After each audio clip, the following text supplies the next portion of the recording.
Assalamualaikum guys, welcome to my channel Electronic Devices Analysis. So guys, our today's topic is voltage divider biasing. As you know that to solve the voltage divider biasing circuit there are two methods. First one is Thevenin's method and second one is approximate method. We will see the voltage divider biasing circuit based on Thevenin method in our previous lecture. In our today's lecture, we will see the approximate method to solve the voltage divider biasing circuit. So guys, let's start with our today's lecture. So guys, this will be the circuit of voltage divider biasing. We will already see in our previous lecture that these two resistances are called bias resistances. These resistances are called bias resistances because the voltage VCC will be drop over R1 and in R2, and the parallel combination of voltage drop is drop on the voltage on the base voltage, or this will be called as R1 in parallel with R2. So to apply the approximate method, in approximate method, first the condition is beta times Re is greater than 10 times R2. If this condition is satisfied, then you can apply the approximate method. If this condition is unsatisfied, then you can apply Thevenin's method. Beta of the transistor is given as 100 or suppose any value. If beta of the times of Re of any value is both the product of them is greater than 10 times R2, then you can apply the approximate analysis to solve voltage divider biasing circuit. So to solve the voltage divider biasing circuit in approximate analysis, first you have to find the base voltage. The base voltage is equals to the Thevenin's voltage, and this will be equals to the voltage will be calculated from this side to the ground side. So the only resistance is present is R2. So R2 is divided by R1 plus R2, because of both combination of the resistors has a voltage drop of VCC, so it is multiplied with VCC.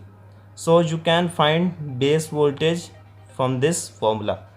From the base voltage you can find the emitter voltage, and this will be the NPN transistor. And as you already know that in NPN transistor, if you move from emitter side to the base side, you can add 0.7 volts, but if we move from base voltage to the emitter side, then you can minus 0.7 volts, and here you can move from base to emitter, you can minus 0.7 volts. So VE will be equals to VB minus 0.7 volts. So you can find emitter voltage from this formula. Now you can find emitter current, and emitter current will be calculated from VE is divided by Re. From this formula you can find IE. Now the conditions are simple. Now you can find IC, because IE is approximately equals to IC. So the value of IC, if you can find IE is of 2 milliampere, you can write IC will be of 2 milliampere. There will be no change because they are approximately equals to each other. So from here you can find IC. So the IC will be calculated from this formula, and other factors you can find is VCE. The VCE will be calculated by the formula VCC minus IC into RC. All of the things are known. IC will be known, RC of value will be known, and VCC value will be known. Now you can find the collector emitter voltage. So all of the things are present and all of the things we know.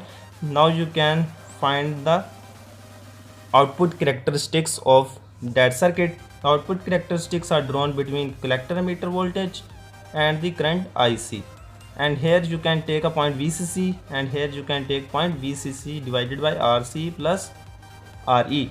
Now join this point, make the output characteristics, indicate the Q point, take the ICQ and VCEQ values. So guys, you can find all of the parameters from the approximate method and as well as Thevenin's method. So guys, we find all of the formulas and the parameters of voltage divider biasing in our today's lecture.